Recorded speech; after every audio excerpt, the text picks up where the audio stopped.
Welcome back to Resource Rundown. Quick catch up today, no jargon required. Here is what changed in AI assistants this summer. The big shift: assistants are moving from just chatting to actually completing tasks for you. Multi-step agent features now handle research, drafts, and follow through, not just single answers. Most of the major assistants updated within weeks of each other this summer, which tells you how fast this space is moving. What does this mean day to day? Better answers on the first try, with less back and forth needed. More assistants can now work across long documents and past conversations, and free tiers keep gaining features that used to be paid only. Which AI assistant do you use most right now? Comment below, it helps shape what we cover next.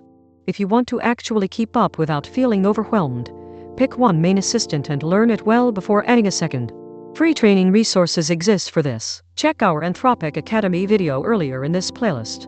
And revisit a tool you dismissed months ago. There is a good chance it has improved significantly since then.